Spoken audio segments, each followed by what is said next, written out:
Story நேரம் Tamil வியூவர்ஸ்க்கு last எபிசோட்ல யான்யாவும் பஞ்சியும் ஷெண்டுவோட assistant கூட சேர்ந்து டெட் பாடியில் இருக்கிற வார்னிங் எல்லாம் கண்டுபிடிச்சிருந்தாங்க. அத்தோட தான் முடிஞ்சது. இதுல பஞ்சி சொல்றான், நம்மள மிரட்டுறாங்க, இந்த கேஸ்ல இன்னும் இன்வால்வ்மெண்ட் காட்டின அப்படின்னா ஓ குடும்பத்துக்கும் இந்த நிலைமை தான் வருங்கிறதுக்காக தான் இப்படி ஒரு வார்னிங் வச்சிட்டு இருக்காங்கன்னு சொல்ல இதை கேட்டதுமே யான்யா ரொம்ப அப்செட் ஆயிடுறா. ஒரு மாதிரி சோகமா போயிட்டு வீட்டுல போய் படுத்துக்கிறா. கரெக்டா இவளுக்கு ஏதோ ஆயிடுச்சுன்னு ஷெண்டு கிட்ட நம்ம அசிஸ்டன்ட் சொல்லி விட ஷெண்டு நேரா உள்ள வந்துடுறான். யான்யா என்னாச்சு, உடம்பு சரியில்லையா, டாக்டரை கூப்பிடவா அப்படின்னு கேட்குறான். யான்யா ஏஞ்சி உட்காந்துட்டு இல்லை அதெல்லாம் ஒன்றும் இல்லை, நல்லா தான் இருக்கேன்னு சொல்ல ரொம்ப ஃபோர்ஸ் பண்ணிக்காத, நான் போய் மருந்து எடுத்துட்டு வரேன், மருந்து சாப்பிடு அப்படின்னு சொல்லிக்கிட்டு இருக்கான். இல்லை இல்லை ஷெண்டு நீ கொஞ்சம் உட்காரேன், என்னால் உங்ககிட்ட கண்டிப்பாக வந்து ஆர்கியூ பண்ணுறதுக்குலாம் உடம்புல ஸ்ட்ரென்த்தே இல்லை, ஆனால் எனக்கு வந்து என்னவோ மாதிரி பயமாக இருக்குது, அந்த பாடியிலேருந்து மெசேஜ்லாம் நாங்கள் படித்தோமா, வாலண்டியராக யாரோ என்னை வந்து மிரட்டுறாங்க, அது பார்த்தாலே புரியுது அப்படின்னு சொல்லிட்டு நம்ம யான்யா பயப்பட உன் குடும்பம் இதனால் அஃபெக்ட் ஆகும்னு பயப்படுறியா அப்படின்னு ஷெண்டு கேட்குறான். ஆமாம் எனக்கு ஒரு மாதிரி கவலையாக இருக்குது, அவங்க என்ன பண்ணுவாங்க, நம்மளாவது இங்க இருக்கோம் ஆனா அவங்க அங்க தூரமா இருந்துட்டு இருக்காங்க, ஏதாவது ஒரு ஆபத்து வந்துருச்சுன்னா காப்பாத்த கூட முடியாதேன்னு யான்யா பயப்பட ஆரம்பிக்கிறா. ஷெண்டு சொல்றான், இவ்வளவு பயப்பட அப்படின்னா நான் என்ன தெரியுமா பண்றேன், ஆளுங்களை ஏற்பாடு பண்றேன், இந்த கேஸ்ல இதுக்கு மேல நீ இன்வால்வ் ஆக வேண்டாம், நீ நேரா ஊருக்கு போ, அதுக்கப்புறமா நான் இங்க எல்லாத்தையும் பாத்துக்கிறேன்னு ஷெண்டு சொல்ல யான்யா கேக்குறா, அப்போ நீங்க என்ன பண்ணுவ மாட்டிக்கிட்டு அப்படின்னு. ஷெண்டு பாக்குறான், மேடம் உங்களை கூட்டு போயிட்டு நான் வேணா வீட்டுல விட்டுட்டு வரவா அப்படின்னு கேட்டுக்கிட்டு இருக்கான். உண்மையாவே உடனே யான்யா இல்ல வேண்டாம், நீ யாரு சீஃப், நான் யாரு சீஃப் கிளர்க்கு, ரெண்டு பேருமே வந்து எப்படி பாதியிலே விட்டு போக முடியும், வேலையை பார்க்கலான்னு சொல்ல தெரியும் நீ ஒரு செகண்ட் கூட தாங்க மாட்டேன், இப்படிதான் வருவேன்னு, விசாரிக்கிறது நம்ம கடமை, அதுவும் இல்லாம உங்க வீட்டுல யாருக்கும் ஒன்னும் ஆகாது அப்படின்னு நம்ம ஷெண்டு சொல்லிக்கிட்டு இருக்கான். அது நீ எப்படி சொல்ற அப்படின்னு யான்யா கேக்குறா. அன்னைக்கு ஷிவானி கிட்ட இருந்து கூட லெட்டர் வந்ததுல, நான் ஆல்ரெடி ஷிவானி கிட்ட உன் ஃபேமிலியை பாத்துக்கோன்னு சொல்லிட்டு வந்திருந்தேன், இப்போ ராஜமாதா கொஞ்ச நாள் ரெஸ்ட் எடுக்கிறதுக்காக வெளியே ஊருக்கு போறாங்க, அவங்க கூட நிறைய பெரிய பெரிய குடும்பத்து ஆளுங்களையும் கூட்டு போவாங்க, அந்த குடும்பத்துல உன் ஃபேமிலி மெம்பர்ஸையும் நான் இன்க்ளூட் பண்ணிருக்கேன், சோ அவங்க எல்லாம் அங்க போயிருவாங்க, ராஜமாதா கண்ணு முன்னாடி யாருக்கும் எதுவும் நடக்காது அப்படின்னு ஷெண்டு சொல்ல யான்யா ஷெண்டுவை கிள்ளி வைக்கிறா, முன்னாடியே சொல்ல மாட்டியா அப்படின்னு.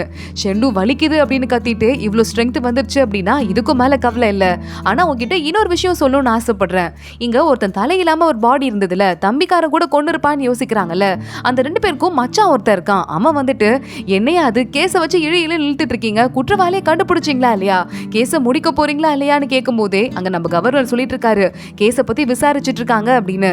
அப்போ பஞ்சி வரான். பஞ்சி முகத்தை கிளையண்ட் யார்கிட்டையும் கேஸை சால்வ் பண்றதுக்கு முன்னாடி காட்ட மாட்டானா, அவங்க வந்து நிக்க அந்த மச்சான் பார்த்துட்டு கத்த ஆரம்பிக்கிறான், என்னையா அது உன் மேல எனக்கு நம்பிக்கையே இல்ல, நீ மூஞ்ச காட்டாம இருக்கிறதுக்கு எதுதான் காரணம்னு எனக்கு புரிஞ்சிருச்சு, அப்பதானே நீ எவ்வளவு பெரிய ஃப்ராடுன்னு யாரும் கண்டுபிடிக்காம இருப்பாங்க அப்படின்னு கேட்டுட்டு நீ இந்த கேஸையே உற்று நாங்களே பாத்துக்கிறோம் நம்ம கத்த ஆரம்பிக்கிறான்.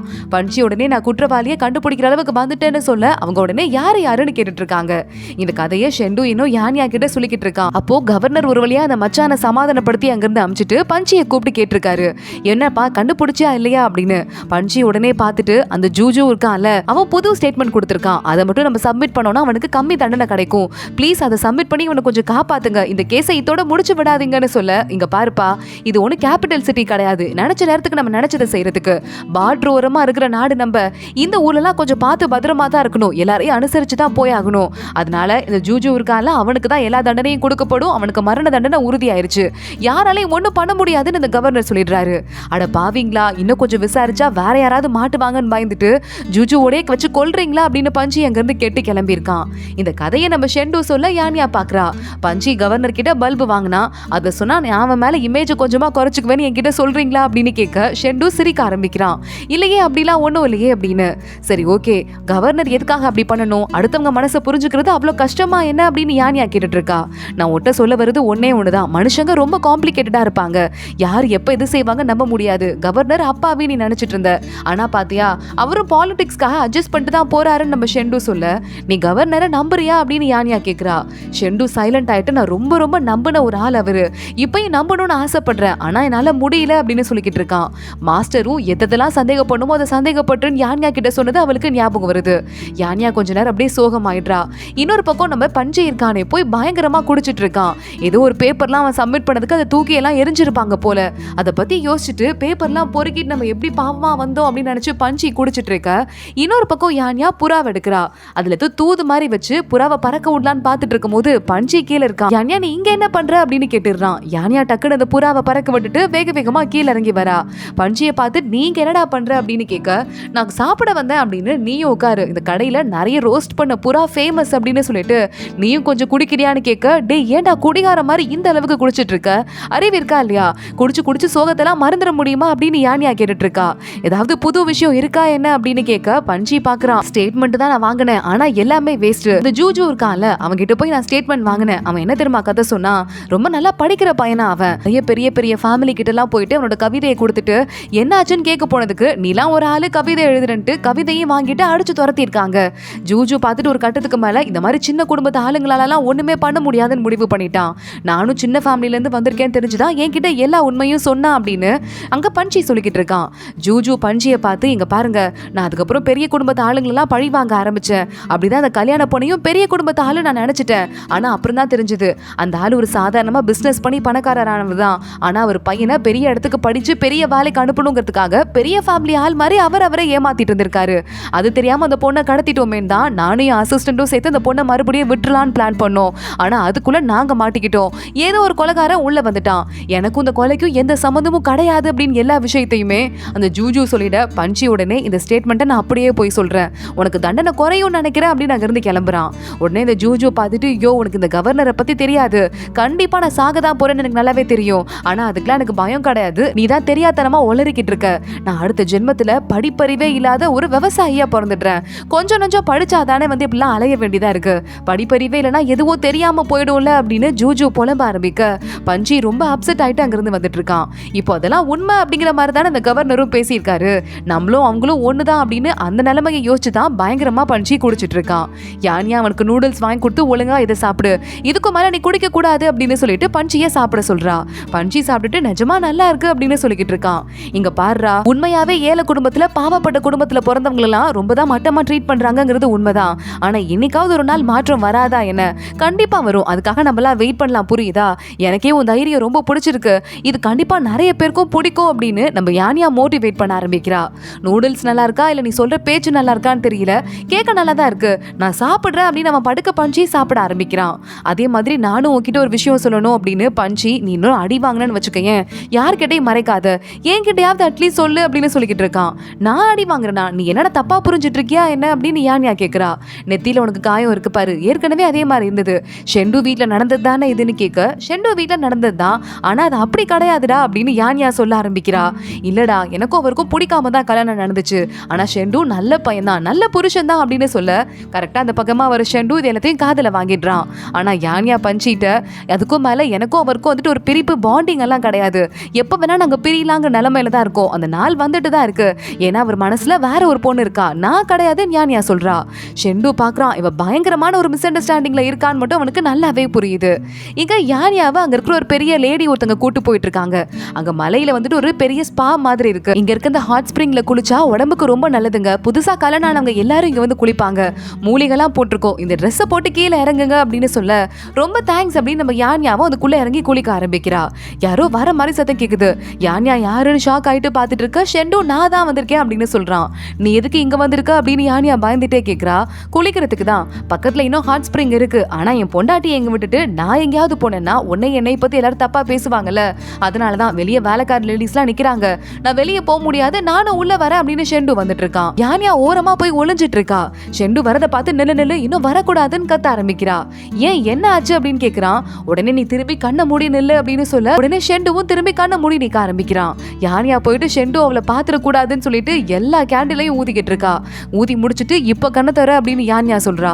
ஷெண்டு பார்த்துட்டு சுத்தமா எனக்கு கண்ணே தெரியல, நான் எப்படி உள்ள இறங்குவேன்னு கேட்க, அட ஆமா இல்ல, இவனால பார்க்க முடியாதுல்ல இருட்டுல அப்படின்னு இப்போதான் யானியாக்கே தோணுது.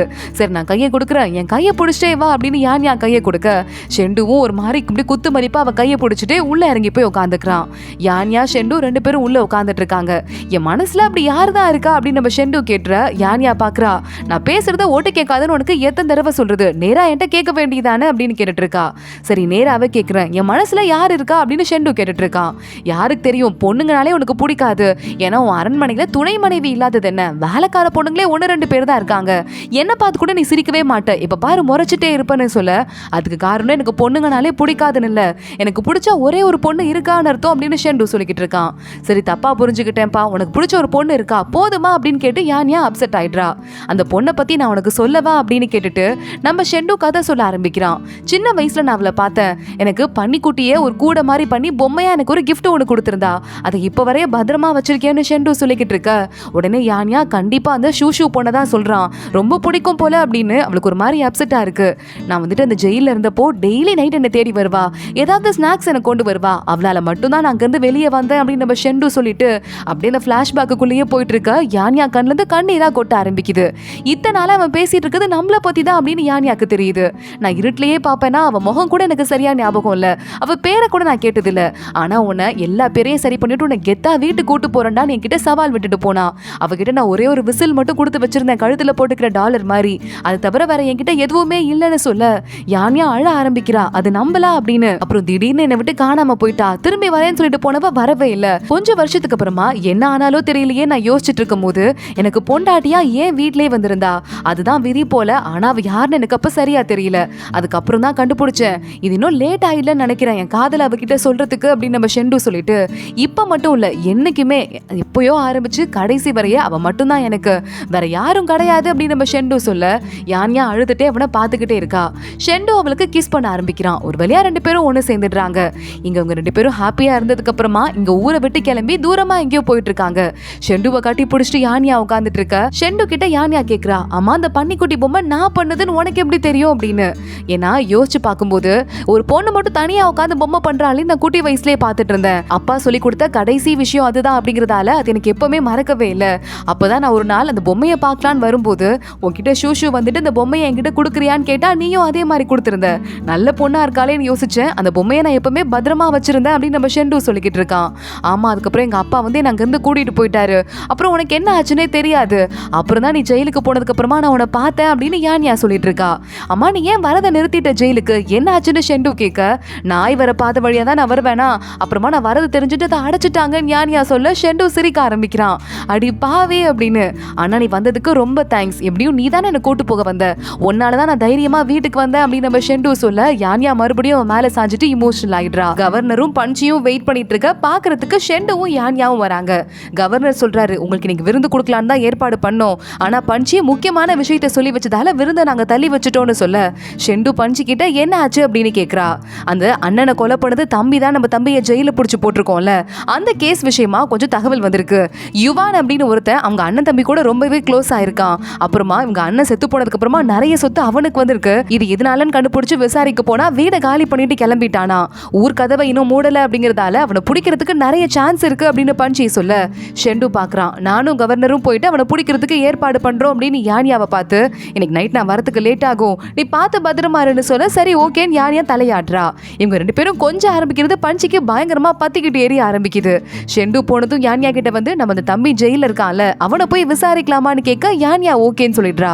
இங்க ஷெண்டுவும் கவர்னரும் போயிட்டு இருக்காங்க ஊர் கேட்டு கிட்ட. கேட்டை க்ளோஸ் பண்ணி பாத்துக்கோங்க அப்படின்னு ஷெண்டு சொல்லிட்டு, என்னங்க இது இந்த கேட் இவ்வளவு ஸ்ட்ரிக்டா இருக்கு, இவ்வளவு ஸ்ட்ரிக்டா அந்த கேட் இருக்கும் நான் எதிர்பார்க்கல, கேபிட்டல் சிட்டி மாதிரி எல்லாம் இருக்கு அப்படின்னு ஷெண்டு கேட்டுட்டு இருக்கான். கவர்னர் பார்த்துட்டு ஊரை விட்டு முதல் தடவையா இப்பதான் நீங்க வரீங்கன்னு நினைக்கிறேன், அதனாலதான் உங்களுக்கு தெரியல அப்படின்னு சொல்லிட்டு, இது பக்கத்து நாடு கூட பார்டர்ல இருக்கதால இந்த இடத்துல இப்படிதான் இருக்கும், இன்னும் கொஞ்சம் தள்ளி போனீங்கன்னா இன்னும் செக்யூரிட்டி ரொம்ப பலமா இருக்கும் அப்படின்னு கவர்னர் சொல்ல, அப்படியா அப்படின்னு கேட்டு நம்ம ஷெண்டு அங்க இருந்து கிளம்புறான். இங்க இன்னொரு பக்கம் அந்த தம்பியை விசாரிக்கிறதுக்கு யான்யாவும் பஞ்சியும் உள்ள வராங்க. நான் ஒன்னும் தப்பு பண்ணலங்க நம்ம கத்த ஆரம்பிக்க, நான் கேட்கிற கேள்விக்கு மட்டும் நீங்க பதில் சொல்லுங்க, தப்பு பண்ணாம இருந்தா உங்களை நானே ரிலீஸ் பண்ணி விடுறேன் அப்படின்னு யான்யா சொல்றா. அன்னைக்கு என்னதாங்க நடந்துச்சுன்னு கேட்க, எனக்கும் என் அண்ணனுக்கும் எந்த சந்தேகமும் சண்டையும் இல்லவே இல்லைங்க, நாங்க நல்லா தான் இருந்தோம். அப்பதான் ஒரு தடவை சூதாட்டத்துக்கு எங்க அண்ணனை அந்த யுவான் அப்படின்னு ஒருத்தன் வருவான், அவன் இன்ட்ரடியூஸ் பண்ண ஆரம்பிச்சான். அவன் இன்ட்ரடியூஸ் பண்ண ஆரம்பிச்சதுல எங்க அண்ணன் எக்கச்சக்கமான சொத்து அதுல இழந்துட்டாரு. அப்புறம் யுவான் எங்களை சமாதானப்படுத்துறதுக்கு ஒரு தடவை வந்தான். அந்த யுவானை புடிச்சு வச்சுட்டு எங்க அண்ணன் ஒழுங்கா காசை திருப்பி கொடு அப்படின்னு கேட்டப்போ, ஒன்னும் பரவாயில்ல நம்ம பேசி சமாளிச்சுக்கலாம் அப்படின்னு பேசி எங்களுக்கு கொஞ்சம் வைன் கொடுத்தான். நான் வைனை குடிச்சிட்டு மயங்கிட்டேன். தூங்கி எந்திரிச்சு பார்க்கும்போது என் அண்ணனுக்கு தலையில்லாம இருந்தது, என்னை கொண்டு வந்து ஜெயில போட்டாங்க. என்ன நடந்ததுன்னு எனக்கு தெரியாதுன்னு சொல்ல உடனே யான்யா வேற எதுவுமே தெரியாதான்னு கேக்குறா. சத்தியமா தெரியாதுங்க அப்படின்னு சொன்னதும் பஜ்ஜி வந்து இப்பவே வந்து உங்க அண்ணன் பாடியை செக் பண்ணி பாருன்னு சொல்ல, எனக்கு பயமா இருக்கு ப்ளீஸ்ங்க, என்னதான் இருந்தாலும் என் அண்ணன், அவரை போய் செக் பண்ண சொல்றீங்களே என்னால தாங்க முடியல, அதை என்னை பார்க்க வைக்காதீங்க, இனிமே நான் சூதாட்டம் ஆடுற இடத்துக்கும் வரவே மாட்டேன் அப்படின்னு நடந்த கதையெல்லாம் அவன் மறுபடியும் சொல்ல ஆரம்பிக்கிறான். இந்த யுவான் மேல நிறைய தப்பு இருக்கும் போலயே அப்படின்னு நம்ம யான்யாக்கும் பஞ்சிக்கும் தோண ஆரம்பிக்குது. இந்த யுவான் கதையும் காட்டுறாங்க, அங்க என்ன கேஸ் நடந்தது அப்படின்னு நமக்கு காட்டுறாங்க. இதெல்லாம் சொல்லி முடிச்சுட்டு இந்த நிலைமையில இருக்கிற என்ன வந்து என் அண்ணனை தலையிலாம பார்க்க சொல்றீங்களே, உங்களுக்கு மனசாட்சி இல்லையா, அந்த யுவானை பிடிச்சி விசாரிங்க அப்படின்னு சொல்ல அதை தேடிதான் ஆளுங்க போயிருக்காங்கன்னு சொல்லிட்டு ஷெண்டுவும் யான்யாவும் அங்க வராங்க.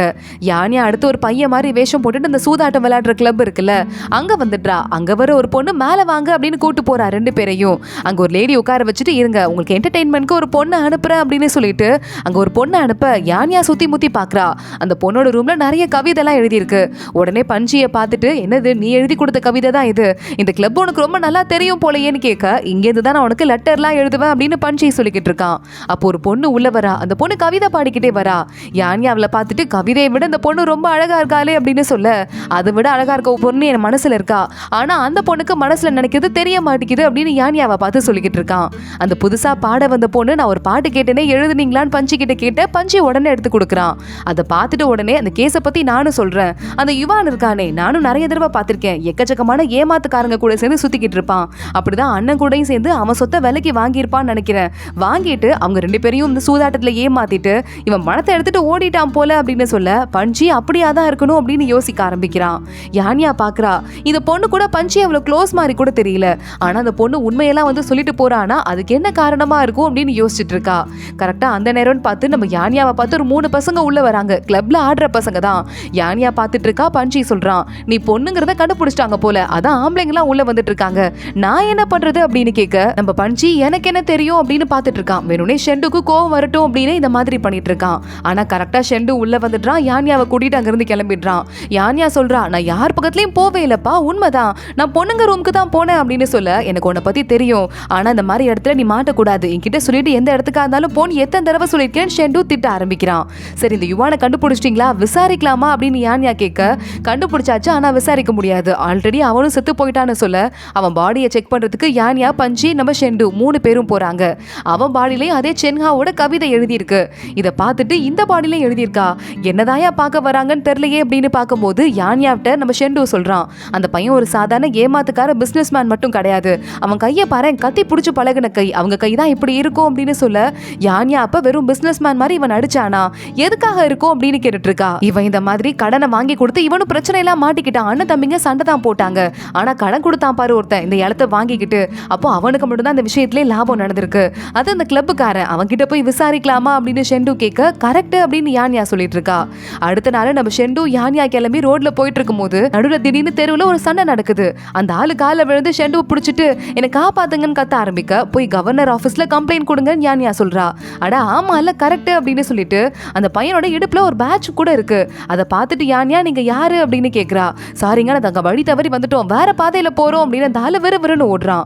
ஷெண்டு யான்யா 2 பேருமே அந்த ஆளு பின்னாடியே ஃபாலோ பண்ணிட்டு போறாங்க. ஆனா பார்த்தா ஷெண்டு யான்யாக்காக தான் அந்த ஆள் அந்த ஓரமா வெயிட் பண்ணிட்டு இருக்கான். உங்களை இந்த இடத்துக்கு வர வைக்கிறதுக்காக தான் அப்படி செய்ய வேண்டியதா போயிருச்சு, இந்த ஊரோட இன்ஸ்பெக்டர் சீஃப் நானு அப்படின்னு அவங்க கிட்ட காலில் விழ உடனே யான்யா சொல்லிக்கிட்டு இருக்கா உங்களுக்கும் சந்தேகம் வந்திருக்கும்ல யுவானை தேடணும்ட்டு, என்ன ஆச்சு அப்படின்னு கேட்க இல்லங்க இங்க இந்த சூதாட்டம் விளையாடுறாங்கல்ல அந்த இடத்துக்குள்ள போறதுக்கே எங்களுக்கு பெர்மிஷன் இல்ல, அதான் என்ன பண்றது நாங்க யோசிச்சுட்டு இருந்தோம் அந்த ஆளு சொல்ல ஆரம்பிக்கிறான். யான்யா உடனே இந்த இன்ஸ்பெக்டர் பேட்சை எடுத்து காட்ட உடனே இந்த பையன் காலில் விழுந்துடுறான். என் பேரு சன், நான் வந்துட்டு இந்த இன்ஸ்பெக்டர் பேட்ச் யார்கிட்ட இருக்கோ அவங்கள கடவுள் மாதிரி வணங்குறவன் அப்படின்னு சொல்லிட்டு வணங்க ஆரம்பிக்க ஷெண்டு சிரிச்சுட்டே அவனை தூக்கி விட்டு சரி சொல்லுங்க அந்த சூதாட்ட கிளப்புக்குள்ள எப்படி போய் விசாரிக்கிறது அப்படின்னு சொல்ல ரொம்ப ரொம்ப மோசமான ஆளுங்க, அவங்களுக்கு ஊர் ஃபுல்லா ஆள் இருக்காங்க, அந்த இடத்துக்குள்ள நீங்க விசாரிக்கிறதுக்கு போறீங்கன்னா கூட மாறு வேஷத்துல தான் போகணும் பார்த்து போங்கன்னு சொல்ல உடனே ஷெண்டு சிரிச்சுட்டே ஓகேன்னு சொல்லிடுறான். அடுத்த நாள் ஷெண்டு யான்யா பஞ்சி 3 பேருமே நார்மலான ஆளுங்க மாதிரி ட்ரெஸ் எல்லாம் மாத்திட்டு யான்யாவும் பையன் மாதிரி ஒரு வேஷம் போட்டுட்டு கரெக்டா அதை சூதாட்டம் விளையாடுற இடத்துக்குள்ள போறாங்க. ஏய் நான் தான் ஹெட் இன்னைக்கு பாத்துக்கோங்க அப்படின்னு யான்யா 2 பேரையும் கூட்டு போறா.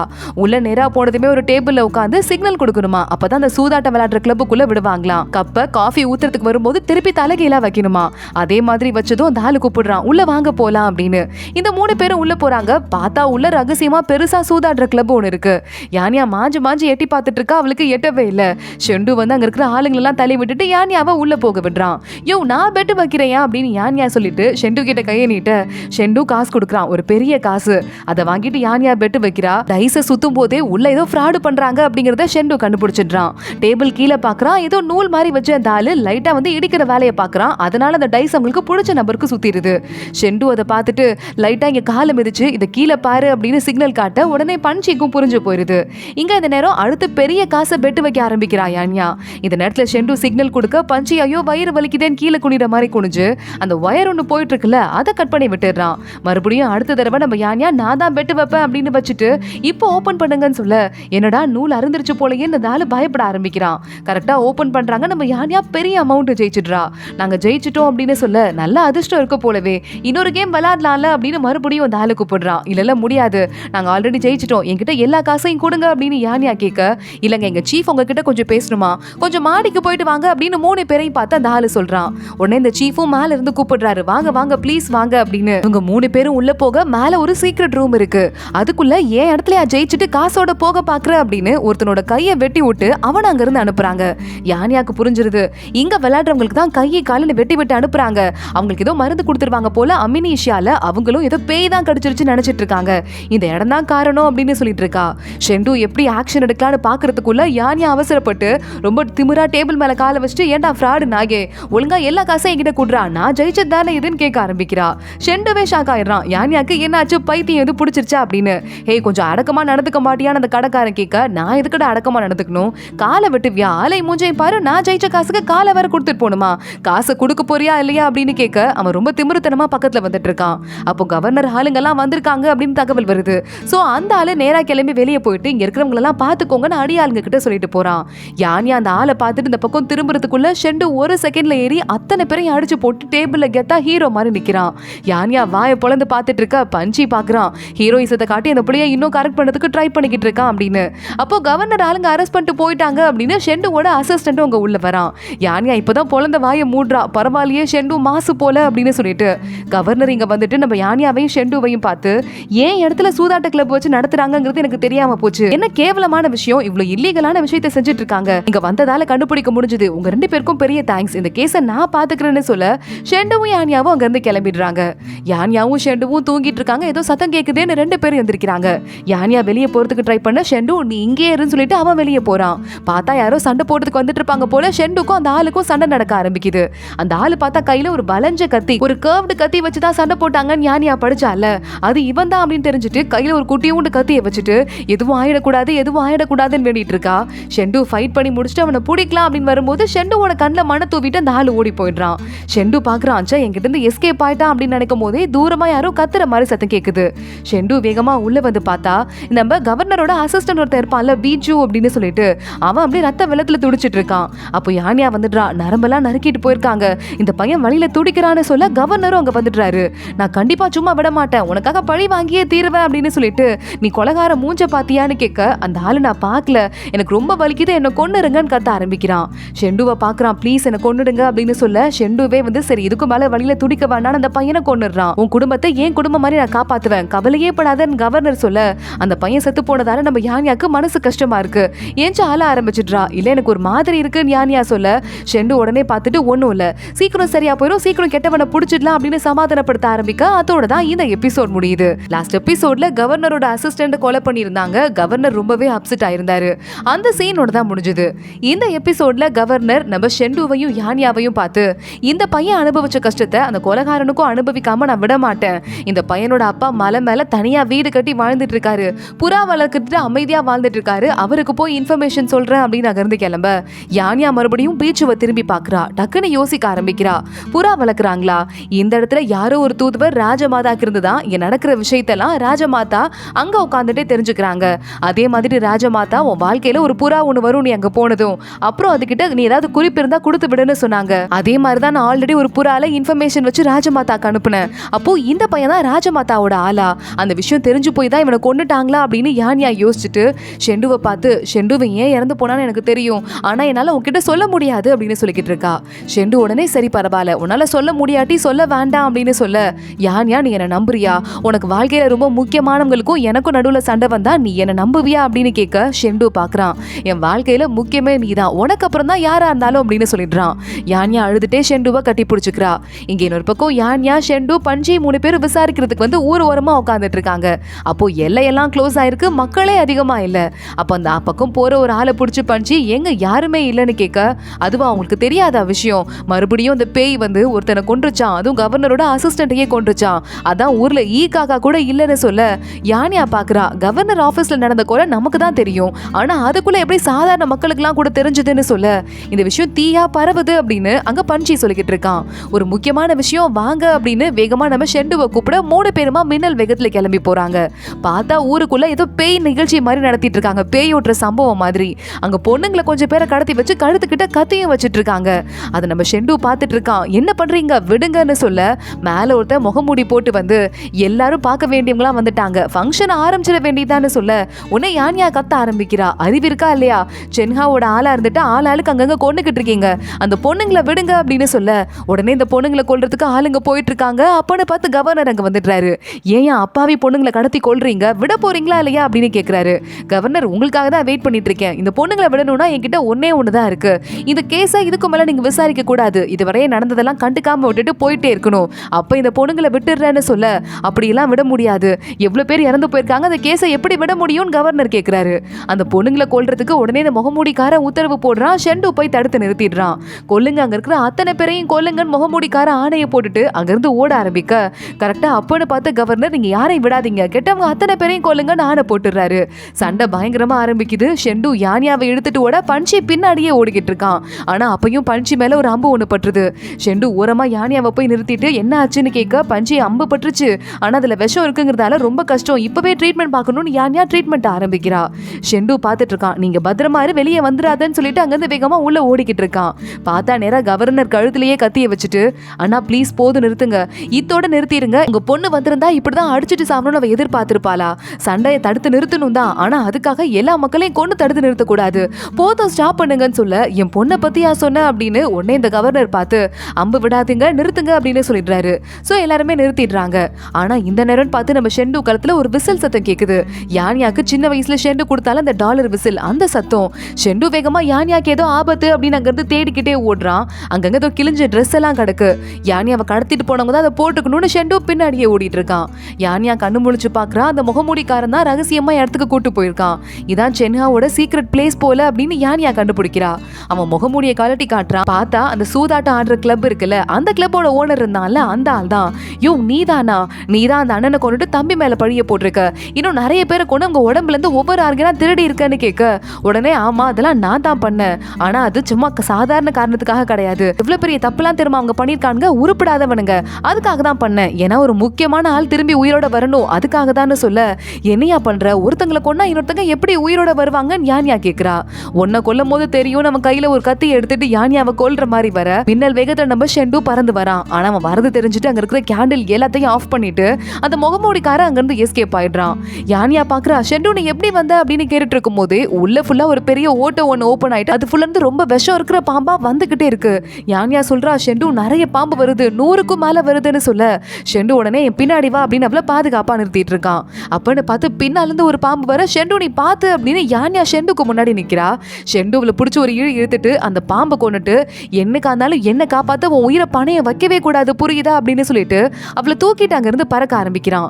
யானியா உடனே இதுக்கு மேல நான் உனக்கு நல்ல பொண்டாட்டியா இருக்க போறேன் அப்படின்னு சொல்லிக்கிட்டு இருக்கா.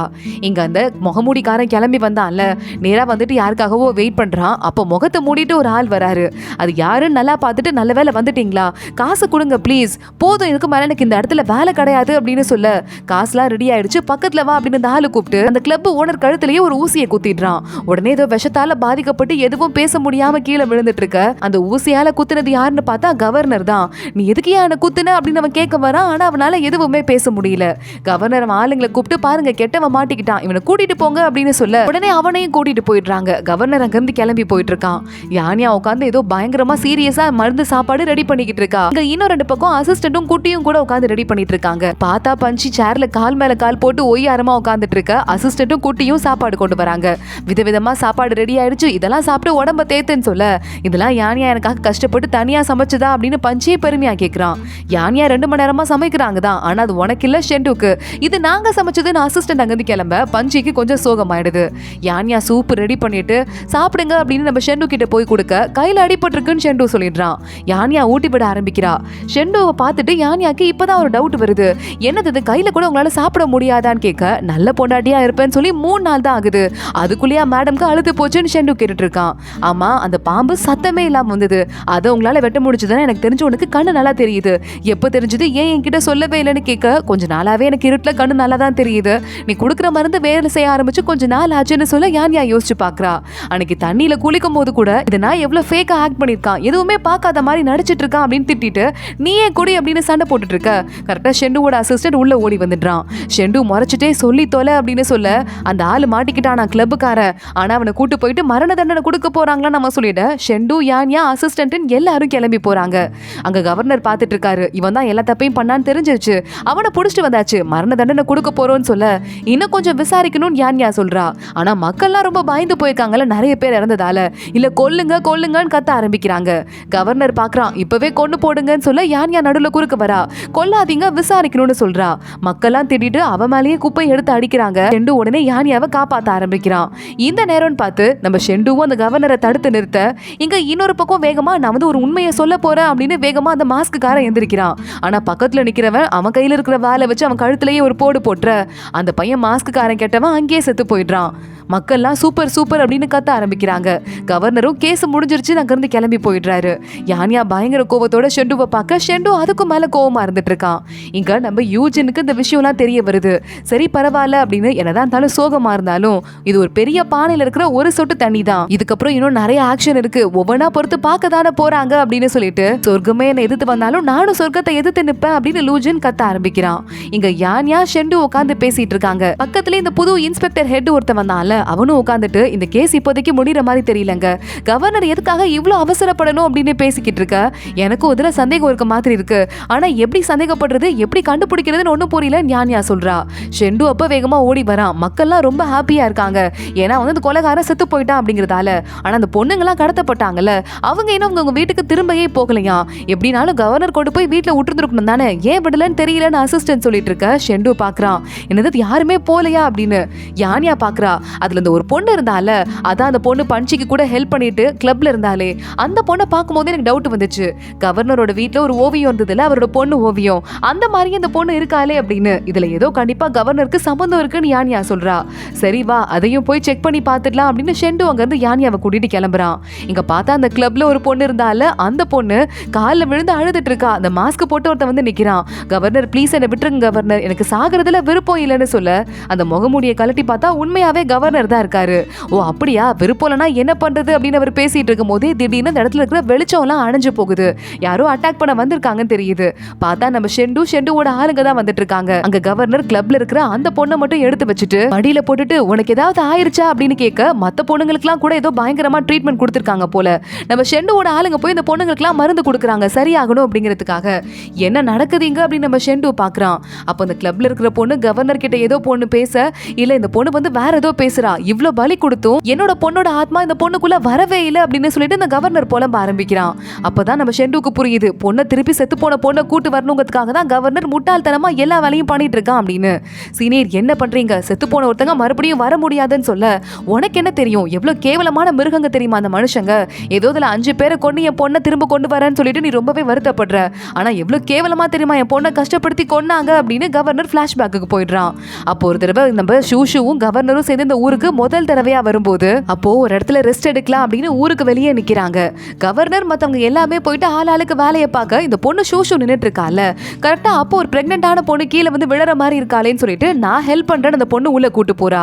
ஆனா அந்த பொண்ணு கூட்டு போறவ ஷூஷுவை கடத்தி வச்சுட்டு வேற எங்கேயோ கூட்டு போயிடுறா. ஷூஷு அங்க இருந்து தப்பிச்சு ஓடி வரும்போது நிறைய பேர் வழியில வந்துட்டு இருக்காங்க. கெட்டவங்க என்ன துரத்துறாங்க, ப்ளீஸ் என்ன காப்பாத்துங்கன்னு அந்த ஆம்பளைங்க கையை பிடிச்சிட்டு இருக்க. ஆனா அந்த ஆம்பளைங்களும் சேர்ந்து ஷூஷுவை ஏமாத்திடுறாங்க, ரேப் பண்ணிடுறாங்க. கவர்னர் கண்டுபிடிச்சு ஷூஷு கிட்ட வரும்போது என் பக்கத்துல வராதீங்க, இனிமே நான் வந்துட்டு பண்ணதெல்லாம் தப்பு, நான் இனிமே இருக்க மாட்டேன் அப்படின்னு சொல்லிட்டு தப்பான முடிவு எடுத்துடுறா. மலையில இருந்து கீழே குதிச்சு டெய்லி கவர்னர் இந்த இடத்துல மலை உச்சியில வந்து பார்த்துட்டே இருக்கும் போது அப்பதான் ஒரு தடவை சென்ஹா வந்திருக்கா. உன் பொண்ணை நான் மறுபடியும் கொண்டு வரேன், அதுக்கு நீ எனக்கு ஒத்துழைப்பியான்னு கேட்க, அப்பெல்லாம் யாரும் வர மாட்டாங்கன்னு கவர்னர் சொல்றாரு. சென்ஹா உடனே ஒரு மேஜிக்கை கவர்னர் முன்னாடி போட்டு காட்டி, அதெல்லாம் எனக்கு ஒரு விஷயமே கிடையாது, செத்து போனவங்க மறுபடியும் திரும்ப வருவாங்க, நான் நடத்தி காட்டுறேன், எனக்கு நீ ஒத்துழைக்கணும் அப்படின்னு சொல்ல, அவ சொன்னதெல்லாம் கேட்டுதான் கவர்னர் இத்தனை நாளா ஆடி இருக்காரு. ஷெண்டு பார்த்துட்டு என்ன சீனியர் இது, நீங்க இந்த அளவுக்கு பொண்ணு பைத்தியம் பிடிச்சு இவ்வளவு முட்டாள்தனமா நடந்துக்குவீங்க நான் எதிர்பார்க்காம போயிட்டேன், அதுக்காக அப்பாவிங்களை கொண்டு வச்சிட்டு இருக்கீங்க அப்படின்னு சொல்ல, அப்பாவிங்களை மட்டும் கொள்ளல, என் பொண்ணு அந்த நிலைமைக்கு ஆளாக்குன எல்லாரையும் தேடி தேடி கண்டுபிடிச்சு நான் தான் கொன்னேன், அதுக்கு இந்த சென்ஹாவ் தான் எனக்கு பயங்கரமா ஹெல்ப் பண்ணா அப்படின்னு சொல்லிக்கிட்டு இருக்க. ஆனா இந்த பொண்ணுங்கெல்லாம் பாவம் தானே, இவங்களை கூட்டு வந்து கொண்டு இருக்கீங்களே, உங்களுக்கு மனசாட்சி இல்லையா அப்படின்னு நம்ம ஷெண்டு கேட்கிறான். இந்த கவர்னரை கூட்டிட்டு போங்க அப்படின்னு சொல்ல ஷெண்டுவோட ஆளுங்க அரெஸ்ட் பண்ணி கூட்டிட்டு போயிட்டு இருக்காங்க. யானியா பார்த்துட்டு இருக்கா, என்னது இது, செத்து போனவங்க எப்படி திரும்ப வருவாங்க, அதுக்காக ஒவ்வொருத்தங்க உடம்புல இருந்து ஒரு ஒரு உறுப்பை எடுத்திருக்காங்க அப்படின்னு சொல்ல, உடனே இந்த கிளப்ல இருக்க பொண்ணு வந்துட்டு செத்து போனவங்களை உயிரோட கொண்டு வர ஏதாவது வழி இருக்கா அப்படின்னு அழுதுட்டே கேட்கிறா. அதோட தான் இந்த எபிசோட் முடியுது. யான்யா அந்த பொண்ணு கையை பிடிச்சிட்டு இறந்து போனவங்க மறுபடியும் உயிரோட வரதுக்கு சான்ஸே இல்லைன்னு சொல்ல, இல்ல பாவம் கவர்னர் ரொம்ப நல்லவர், அவர் பொண்ணு மறுபடியும் உயிரோட திரும்பி வரணும்னு நினைச்சது என்ன அவ்வளவு பெரிய பாவமா ஷூவா அப்படின்னு சொல்ல, இங்க பாருமா நீ என்ன இவ்வளவு கருணையா பேசுற, எனக்கு புரியுது ஏன் உன்னை ஷூவா அவர் பார்த்தாருன்னு அப்படின்னு யானியா சொல்லிக்கிட்டு இருக்கா. இல்ல நான் பண்ணி என்ன பிரயோஜனம், என்னால மறுபடியும் ஷூவா உயிரோட கொண்டு வர முடியலன்னு அழுதுட்டே அந்த பொண்ணு அங்க இருந்து கிளம்புறா. யானியாவை நம்ம ஷெண்டு சோகமா பார்த்துட்டு இருக்கான் என்ன ஆச்சு அப்படின்னு. இங்க எல்லாருமா சேர்ந்து நம்ம கவர்னரை ஒரு குட்டி ஜெயில் மாதிரி கூண்டு மாதிரி போட்டு அடைச்சிட்டு அங்க இருந்து கூட்டு போயிட்டு இருக்க ஊர் மக்கள்லாம் ஒண்ணு சேர்ந்துடுறாங்க. எங்க கவர்னரை எங்க முன்னாடியே கூட்டு போறீங்களா, எங்க கவர்னர் சொக்க தங்கம், ஆனா நீ ஒயிட் கோஸ்ட், உள்ளூர்லயே உனக்கு நல்ல பேர் இல்ல, நீங்க வரியா, ஒழுங்கா கவர்னரை விட்டுட்டு போ அப்படின்னு மிரட்ட ஆரம்பிக்க, இப்போ நம்ம ஷெண்டு கிட்டையும் யானியா கிட்டையும் ஆளுங்களே இல்ல. கவர்னர் அமைதியா இருந்துட்டு இருக்காரு.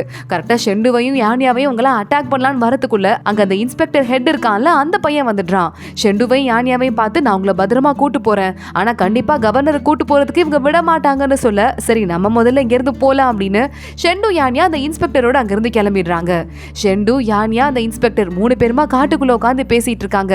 என்னங்க பண்றது அப்படின்னு கேட்க ஷெண்டு சொல்லிக்கிட்டு இருக்கான், இது கண்டிப்பா ராஜமாதாக்கு தெரிஞ்சிருக்கும், இப்படியே விட மாட்டாங்க அப்படின்னு சொல்ல, அந்த இன்ஸ்பெக்டர் பார்த்து கவர்னர் ரொம்ப நல்ல மாதிரிங்க, இங்க இருக்கிற எத்தனையோ பேருக்கு சோறே இல்லாதவங்களுக்கு இலவசமா சாப்பாடு போட்டுட்டு இருக்காரு பல நாளா, அது மட்டும் இல்லாம யாருக்காவது வீட்டுல கூட ஏதாவது பிரச்சனைனா இலவசமா சரி பண்ணி கொடுத்துருவாரு, இந்த ஊரையே மக்கள் சொர்க்க மாதிரி நினைச்சுதான் வாழ்ந்துட்டு இருக்காங்க, அவங்கள போய் அரெஸ்ட் பண்ணா எப்படிங்க மக்கள்லாம் விடுவாங்க அப்படின்னு கேட்க, என் சீனியர் நல்லவருன்னு எனக்கு நல்லாவே தெரியும் அப்படின்னு ஷெண்டு சொல்லிக்கிட்டு இருக்கான். அப்போ ஷெண்டுவோட அசிஸ்டன்ட் ஓடி வரான். ராஜமாதாட்டு லெட்டர் வந்திருக்கு, பக்கத்து ஊர்ல எல்லாம் ஆள் இருப்பாங்கல்ல தலைவர்கள்லாம், அவங்க கிட்ட இருந்து படைகள் எல்லாம் வாங்கிட்டு ஒரு ஹெட் ஒருத்தர் வராரு தளபதி, அவரோட சேர்ந்து ஷெண்டு சண்டை போட்டு இந்த கவர்னர் கிட்ட இருந்து இந்த ஊரை மறுபடியும் மீட்டு தரணும்னு ராஜமாதா எழுதியிருக்காங்க. யானியா பாக்குறா, ராஜமாதாக்கு எல்லாமே தெரியும், நான் இங்க வரும்போதே ராஜமாதா என்ன தனியா பார்த்து இந்த கவர்னர் மேல எனக்கு ஒரு சந்தேகம் இருக்கு, அவரை பார்த்துக்கோன்னு சொல்லியிருந்தாங்க. அதே மாதிரி எனக்கு இந்த கவர்னர் அசிஸ்டன்ட் இறந்து போனார்ல, அதுக்கு பின்னாடியும் கூட என்ன காரணம்னா ராஜமாதாவோட அடியால் தான் அந்த பையன், அது தெரிஞ்சுதான் கவர்னர் கொண்டிருக்கணும் அப்படின்னு யானியா சொல்லிக்கிட்டு இருக்கா. கரெக்டா அப்பன்னு பார்த்து யாரோ பின்னாடி ஒளிஞ்சிட்டு இருக்க மாதிரி சத்தம் கேக்குது. ஷெண்டுவோட அசிஸ்டன்ட் போய் பிடிச்சு வந்தா குட்டி தான் அங்க இருக்கான். இங்க பாருங்க அக்கா தான் எனக்கு எங்கேயா இருந்தாலும் ஒளிஞ்சு என்ன பேசுறாங்கன்னு கேட்கணும்னு சொல்லி கொடுத்தாங்க, அதுதான் நான் பண்ணேன்னு குட்டி சொல்ல, யானியாவும் ஷெண்டுவும் ஒரு மாதிரி பாத்துக்கிறாங்க. இங்க அடுத்த நாள் ஷெண்டு மறுபடியும் ஊருக்குள்ள போறான். நம்ம ஷெண்டுவை பார்த்ததுமே கவர்னர் அட்டாக் பண்றதுக்கு ரெடியா நிக்க, நம்ம ஷெண்டு மேல போட்டிருக்க கோட்டை கழட்டி கீழே போடுறான். சோ நான் சரண்டர் ஆக தான் வந்திருக்கேன், சண்டை போட வரல அப்படிங்கிற மாதிரி. ஷெண்டு உள்ள போறான், கவர்னர் கிட்ட தனியா பேச ஆரம்பிக்கிறான். சீனியர் நான் உன்னே ஒன்னு சொல்றேன், நான் சொல்றதை மட்டும் கேளு, நாட்டுக்கு நீ துரோகம் பண்ணணும்னு நினைக்கிறியா, இப்ப மத்த இடத்துல இருந்து படையெல்லாம் கிளம்பி வந்துட்டு இருக்காங்க, அவங்க போர் பண்ணாங்கன்னா இந்த ஊர் மக்கள் வீரர்கள்னு வேஸ்டா சாவாங்க, ஏன் இப்படி பண்ற சீனியர்னு கேட்க, எங்க ஊரெல்லாம் அவ்வளவு ஈஸியா அழிச்சிட முடியாது அப்படின்னு கவர்னர் சொல்றான். எனக்கு தெரியுது நீங்க வந்து ஸ்ட்ராங்கா தான் இருக்கீங்கன்னு, ஆனா எத்தனை பேர் வேஸ்டா செத்து போவாங்க, அப்பா மட்டும் இருந்திருந்தா கண்டிப்பா உன்னை பார்த்து சந்தோஷப்படுவாரு நீ நினைக்கிறியா சீனியர் அப்படின்னு கேட்க, கவர்னர் கொஞ்சமா லைட்டா மனசு மாறுற மாதிரி இருக்கு. ஆனா நீ என்ன நினைச்சிட்டு இருக்க, ராஜமாதா ரொம்ப நல்லவங்களா, அவங்க பண்ற கரப்ஷன்லாம் உனக்கு என்ன தெரியும், கவர்னர் மறுபடியும் சண்டை போட ஆரம்பிக்கிறாரு. எதுவா இருந்தாலும் நம்ம நாட்டுக்கு நன்றியோட இருக்கணும் அப்படின்னு சொல்லி தானே அப்பா வளர்த்தாரு, இந்த தடவை பண்றது ரொம்ப தப்பா இருக்கு, பக்கத்து ஊர்ல இருந்தெல்லாம் ஆளுங்க வந்துகிட்டு இருக்காங்க, அவங்க வந்துட்டாங்கன்னா ஒட்டுமொத்தமா எல்லாரும் பாதிக்கப்படுவாங்க அப்படின்னு சொல்ல, சரி நான் சமாதான பேச்சுக்கு வரணும்னா நீ ஒன்னே ஒண்ணுதான் பண்ணணும், உன் பொண்டாட்டி யானியா இருக்கால அவ தலையை கொண்டு வந்துட்டு அப்புறம் பேசு அப்படின்னு ஷெண்டு சொல்றான். அப்ப சமாதானத்துக்கு நீ ரெடி ஆகலையா அப்படின்னு ஷெண்டு கேட்க, ஓ நீ பண்ண மாட்டியா, அந்த பொண்ணு ராஜமாதாக்கு ஹெல்ப் பண்ற பொண்ணு, ராஜமாதாவே கெட்டவன் நான் சொல்லிக்கிட்டு இருக்கேன், இங்க பாரு வேணா அப்படின்னு சொல்லிட்டு ஒரு சாக்கு மூட்டையோட பைய காட்டி அதுல எழுதி இருக்கு இந்த ஊருக்கு போக வேண்டிய சாப்பாடு அப்படின்னு, இதெல்லாம் வந்து சேர்த்து வச்சிட்டு இருக்க இடத்துல இருந்து யாரோ திருடிட்டு வந்து வித்திருக்காங்கிறது தான் கவர்னர் சொல்ல வராரு. உன் அப்பா மேல இந்த திருட்டு பழிய போட்டு தானே உங்க அப்பாவை கொண்டாங்க, ஆனா பாரு அங்க எரிய வேண்டிய சாப்பாடெல்லாம் இங்க வரைய வந்துட்டு இருக்கு, அப்ப யாரோ இதுக்கு பின்னாடி இருக்காங்கன்னு தானே அர்த்தம் அப்படின்னு கவர்னர் கேட்க, அப்பா சாவுல என்ன மர்மம் இருக்குங்கிறத நான் கண்டுபிடிக்கிறேன், ஆனா அதுக்காக தப்பான முடிவு எடுத்துறாத சீனியர் அப்படின்னு மறுபடியும் நம்ம ஷெண்டு சொல்லிக்கிட்டு இருக்கான். இதுக்கு மேல நான் திரும்பி போறதுக்கு வழியே இல்ல, என்ன ஆனாலும் பரவாயில்ல, உன் கையால நான் செத்தாலும் பரவாயில்ல அப்படின்னு கவர்னர் சொல்லிட, ஆனா மக்களை போய் சாகடிக்கணும்னு நினைக்கிற, உன்னை ஒன்னும் பண்ண முடியாதுன்னு சொல்லிட்டு ஷெண்டு அங்க இருந்து கிளம்பிடுறான். மறுபடியும் யானியாட்ட போறான். என்ன சொல்லியும் சீனியர் நான் சொல்றத கேக்குறதா இல்ல அப்படின்னு சொல்லிட்டு என்ன பண்றதுனே தெரியலன்னு சொல்லும் போதுதான் பஞ்சி அவன் ஆளுங்களோட வரான். ஷெண்டு நீ என்னெல்லாம் கேட்டியோ அதெல்லாம் கொண்டு வந்துட்டேன்னு சொல்ல, எதுக்கு இது ஏதோ கொடி மாதிரி இருக்குன்னு யானியா கேக்குறா. அதுல ஷெண்டு வேகமா போயிட்டு அவங்களோட நாட்டு பேரை எழுதுறான். பஞ்சி உடனே யோசிச்சுட்டு நீ என்ன பண்ண போற அப்படின்னு கேட்க, எல்லாருமே வரதுக்கு முன்னாடி நான் போய் என் சீனியரை முதல்ல பிடிக்க போறேன், வரவங்க கையால என் சீனியர் சாகிறதுக்கு விட மாட்டேன் அப்படின்னு ஷெண்டு சொல்லிக்கிட்டு இருக்கான். இங்க இன்னொரு பக்கம் பார்த்தா அந்த சீனியர் ஷூஷுவோட போட்டோவை பார்த்துட்டு நிற்கும் போது அந்த கிளப்ல டான்ஸ் ஆடுற பொண்ணு அங்க வந்துடுறா. எனக்கு புரியுது, என்னால அவளை கொண்டு வர முடியலன்னு நினைக்கும் போது எனக்கு மனசு கஷ்டமா இருக்குன்னு சொல்ல, இல்லம்மா இது உன் மேல தப்பே இல்ல, நான் தான் பேராசைப்பட்டுட்டேன் அப்படின்னு கவர்னர் சொல்றாரு. நீங்க வந்து என்ன உயிர் காப்பாத்தின ஆள், நீங்க உங்களுக்காக நான் என்ன வேணா பண்ணுவேன் அப்படின்னு சொல்ல, உன்ன மாதிரியே அவளும் ரொம்ப நல்ல மனசு பொண்ணு, என்னை வெறித்தனமா நம்புனா அந்த பொண்ணு, அவ போய் போய் இப்படி ஆயிட்டாலேமா அப்படின்னு கவர்னர் மறுபடியும் ஃபீல் பண்ண ஆரம்பிக்கிறாரு. இங்க அடுத்த நாள் ஆகுது. கவர்னர் போய் சண்டைக்கு ரெடியாகி நின்றுட்டு இருக்க கரெக்டா அங்க ஷெண்டு ஒத்த ஆளா வரான். கையில இருக்கிற அம்பை எடுத்து கவர்னரோட அந்த கொடியை கீழே தள்ளி விட்டுட்டு இருக்கான். ஒழுங்கா நான் உங்ககிட்ட தனியா பேசணும்னு ஆசைப்படுறேன், மக்களோட சண்டை போட நான் ஆசைப்படலனா அப்படின்னு மறுபடியும் நம்ம ஷெண்டு சொல்லிக்கிட்டு இருக்க. அப்போ தூரமா இருந்து நிறைய பேர் வர மாதிரி, அதாவது ஒரு படையே தூரமா இருந்து வந்துட்டு இருக்க மாதிரி சத்தம் கேக்குது. கவர்னர் பார்த்துட்டு இருக்காரு. அப்போ மாஸ்க் போட்டு இன்னொருத்த வந்துடுறான். அங்க வந்துட்டு கவர்னரை பார்த்து, என்கிட்ட பாஸ் சொல்லிட்டு வர சொன்னாங்க, எதுக்கும் நீ பார்த்து இருந்துக்குவியா, எங்களுக்கு மட்டும் நீ துரோகம் பண்ணனா நடக்கிறதே வேறையா, எத்தனையோ அப்பாவி உயிர் போவோன்னு சொல்ல சொன்னாங்க. சோ ரெடியா போய் சண்டைக்கு போயிரு, சண்டையை நிறுத்திட்டு சமாதானம் ஆயிடலான்னு மட்டும் நினைச்சு பார்க்காதன்னு சொல்ல கவர்னர் பாக்குறாரு. நீ என்னடா இங்க அப்பாவியா இத்தனை மக்கள் இருக்காங்க, அவங்க உயிர்லாம் போறதுக்கு நான் விடவே மாட்டேன், முதல்ல என் ஊரு தான் எனக்கு முக்கியம், அதுக்கப்புறம் தான் வேற யாரா இருந்தாலும்னு கையில வச்சிட்டு இருக்க வாள் எடுத்து அந்த மாஸ்க் போட்டவனா அங்கேயே போட்டு தள்ளிடுறாரு. போட்டு தள்ளிட்டு ஷெண்டு நான் தனியா கூட சண்டை போறேன்டா அப்படின்னு கத்திட்டு ஷெண்டுவை பாக்கிறதுக்கு வந்துடுறாரு. ஷெண்டுவும் சீனியரும் இறங்கி சண்டை போட ஆரம்பிக்கிறாங்க. எப்பவுமே நீ என்கிட்ட சண்டை போட்டா தோத்து போயிருவேன், ஞாபகம் இருக்குல்ல அப்படின்னு கேட்டுட்டு சீனியர் பார்த்துட்டு இருக்க. சீனியர் அப்போ சின்ன பிள்ளையா இருந்தேன்னு ஷெண்டுவும் யோசிச்சு பார்த்துட்டு இருக்கான்.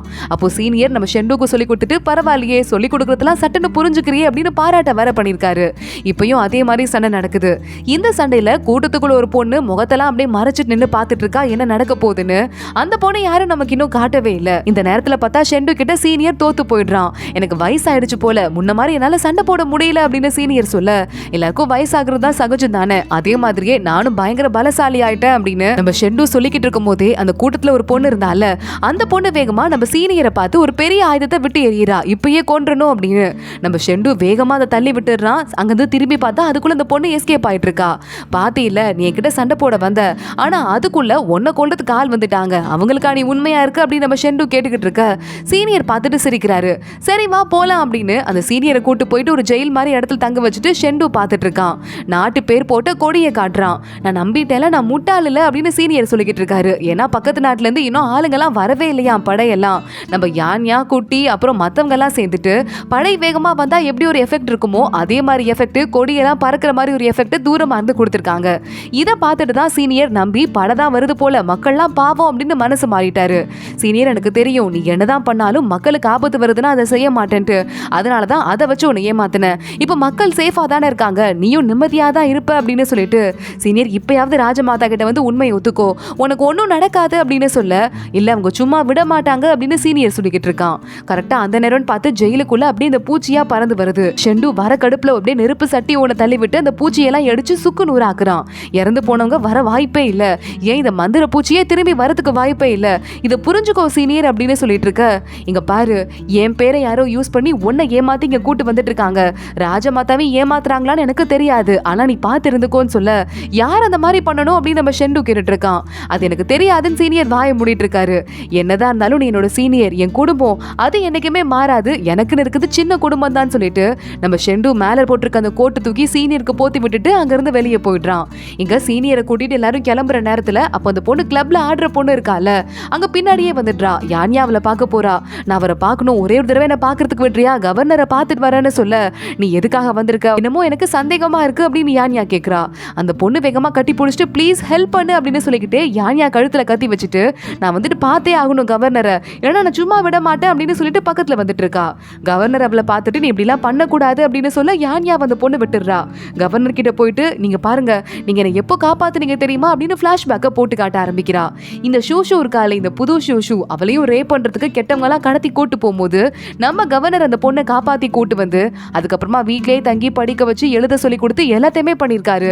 அப்போல இருந்தே கவர்னர் தான் எல்லாமே வாழ்க்கையில அப்படிங்கிற முடிவுக்கு இந்த ஷூ வந்திருக்கா. எனக்கு அடையாளத்தையும் கொடுத்தீங்க, பேரும் கொடுத்தீங்க, உங்களை விட எனக்கு முக்கியமானவங்க யாரும் இல்ல, ஒருவேளை நான் செத்து போனா அந்த பொண்ணு திரும்ப வருவானா, சாவறதுக்கும் நான் ரெடியா இருக்கேன் அப்படின்னு சொல்லிட்டு கவர்னர் முன்னாடியே நெஞ்சில குத்திட்டு அந்த பொண்ணு அங்கேயே இறந்து போயிடுறா. அவ்வளவுதான் கவர்னர் பார்த்துட்டு ஷாக் ஆயிடுறாரு. எனக்காக இவ்வளவு இறந்து போயிட்டா, எல்லாரையும் தள்ளி போக சொல்லு, யாரும் என் பக்கத்துல வரக்கூடாது அப்படின்னு சீனியர் கத்த ஆரம்பிக்க ஷெண்டு எல்லாரையும் தள்ளி போக சொல்றான். ஷெண்டு சீனியர் பக்கத்துல உட்காந்துட்டு, சீனியர் நான் சொல்றதை கேளுங்க, நீங்க தப்பா முடிவெடுக்காதீங்க அப்படின்னு சொல்ல, இல்ல பரவாயில்ல, நீ ஒருத்தனாவது குடும்பத்துல பொழைச்சிருக்கல, எனக்கு அது போதும், நீ ஆனா உங்க அப்பா மாதிரி ரொம்ப சாஃப்டான ஆள் கிடையாது, நீ கண்டிப்பா பழி வாங்குங்கிற நம்பிக்கை எனக்கு இருக்கு, இப்ப நான் போயிட்டு வரேன் அப்படின்னு சொல்லிட்டு சீனியர் வாயிலிருந்து ரத்தமா வருது. சீனியர் சந்தடி கேப்ல விஷத்தை சாப்பிட்டுட்டு அங்கே நம்ம ஷெண்டு கண்ணு முன்னாடியே உயிர் விட்டுறாரு. ஷெண்டு சீனியரை ஒரு குடும்பமா நினைச்சிட்டு இருந்தா நமக்குலாம் தெரியும்ல, அவ்வளவுதான் அங்கே அழ ஆரம்பிச்சிடுறான். அவனால தாங்கிக்கவே முடியல. சீனியர் ரத்தம் வருது பாருங்க அப்படின்னு வாயிலிருந்து ரத்தத்தை தொடச்சு விட்டுட்டு இருக்க. யானியா அங்க வந்துடுறா. இல்ல ஒண்ணும் இல்ல அப்படின்னு கட்டி பிடிச்சு சமாதானப்படுத்த ஆரம்பிக்கிறா. இங்க ஊருக்குள்ள பார்த்தா அப்படியே வியாதி வந்து கண்ணத்துல எல்லாம் ஏதோ பெருசு பெருசா நரம்பு போன மாதிரி ஆகி நிறைய டெட் பாடிஸ் இறந்து கிடக்கு. நம்ம யானியாவோட அக்கா நானியா கூட வந்து உடம்பு சரியில்லாம இருந்தால அப்ப வந்த மாதிரியே. அப்போ நம்ம யானியா ஷெண்டுலாம் உள்ள போய் செக் பண்றாங்க. அந்த போலீஸ் வந்து இதே மாதிரி ஊருக்குள்ள 30 பேருக்கும் மேல பாடி இருக்கு, என்ன பண்றதுன்னு தெரியலன்னு சொல்ல, சரி ஓகே நமக்கு அடுத்த வேலை வந்துருச்சு, இத பார்க்கலாம் அப்படின்னு நம்ம ஷெண்டு அங்க இருந்து கிளம்ப ஆரம்பிக்கிறான். அப்பன்னு பார்த்து சீனியர் ஷூஷுவோட போட்டோக்கு பின்னாடி உனக்கு தேவையான விஷயம் இருக்கு, அதை எடுத்துக்கோன்னு சொல்லிட்டு கடைசியில சொல்லியிருக்காரு. அது ஷெண்டுக்கு ஞாபகம் வருது. நேரா போய் தேடி இந்த பாக்ஸை ஓபன் பண்றான். உள்ள ஒரு குட்டி பாக்ஸ் ஒன்னு இருக்கு. அதோட தான் இந்த எபிசோட் முடியுது. அந்த பாக்ஸுக்குள்ள என்ன இருக்கு, அடுத்தடுத்து என்ன நடக்க போகுது தொடர்ந்து பார்க்கலாம். இந்த வீடியோவை லைக் பண்ணிக்கோங்க, மறக்காம நம்ம சேனலுக்கு சப்ஸ்கிரைப் பண்ணிட்டு பெல் ஐகானையும் கிளிக் பண்ணிக்கோங்க. அடுத்த வீடியோல பார்க்கலாம். அது வரைய பாய்.